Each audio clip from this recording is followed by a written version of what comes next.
Adventurous kids explore with education and learning what a wildlife is in the Everglades. I want to explore the Museum of Discovering Science. What plants do butterflies like? I want to know about Key West. Adventurous kids, learning and fun. Adventurous kids!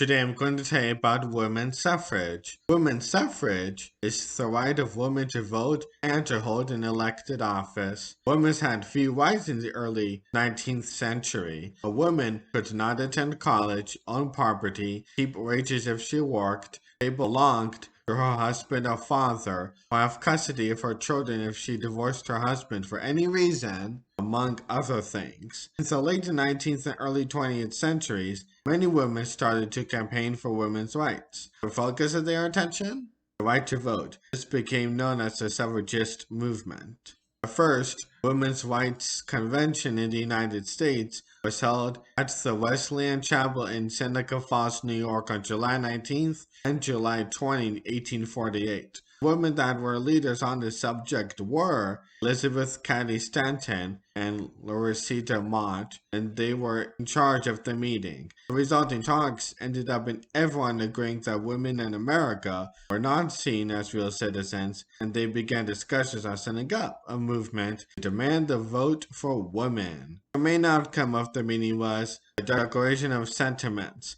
a document similar to the Declaration of Independence. It stated that women should have equal rights to men, including the right to vote. The building is now maintained by the National Park Service. The Seneca Falls Convention was followed in 1850 by the first National Convention of the Women's Movement. It was held in Worcester, Massachusetts, by Lucy Stone and a group of prominent Eastern suffragists. In 1851, Sojourner Truth delivers what's now called the anti-women's speech at the Women's Rights Convention in Akron, Ohio. Another convention, held in Syracuse, New York in 1852, was the first joint venture between Stanton and the dynamic suffragist leader, Susan B. Anthony. Together, those two figures led the American suffragist movement for the next 50 years. In 1869, there was a split among the suffragist movement. Susan B. Anthony and Elizabeth Cady Stanton formed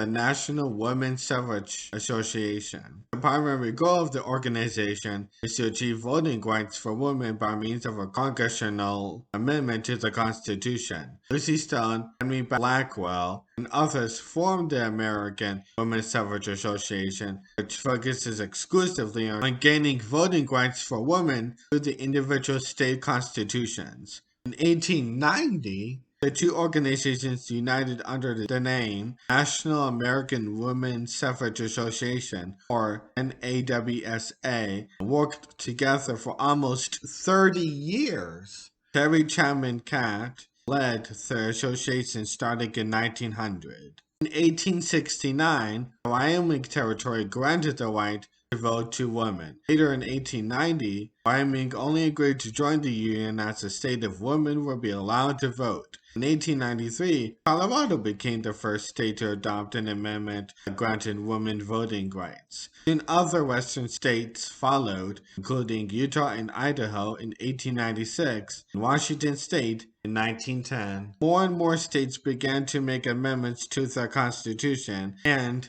the momentum for the passage of the 19th Amendment grew in the early 1900s. By 1918, women had acquired equal suffrage with men in 15 states. In 1917, the National Women's Party was formed to help fight for women's rights. Leaders such as Ashley Paul and Lucy Burns organized protests in Washington. At the time, President Woodrow Wilson was against the 19th Amendment. Alice Paul was arrested and sent to jail, where she held a hunger strike. In 1918, President Wilson changed his mind and decided to support the amendment, and on August 26, 1920, the 19th Amendment, also referred to as the Susan B. Anthony Amendment, was signed into law more than 70 years after the first Women's Rights Convention. The suffragists paved the way for future generations of women. Without them, your grandmothers, moms, aunts, Friends and sisters, even you might have had considerably fewer rights today. That's not to say that the fight for women's rights is over. Around the world, including in the UK or United Kingdom, men are still likely to be paid more than women for doing exactly the same job. And there are many countries today where women still lack basic rights that we take for granted. So let's make sure the future looks even brighter for women's rights. Thank you for watching this episode of Adventurous Kids. What did you learn today? Adventurous Kids! Adventurous Kids! What was the most interesting fact? Adventurous Kids! Adventurous Kids! Adventurous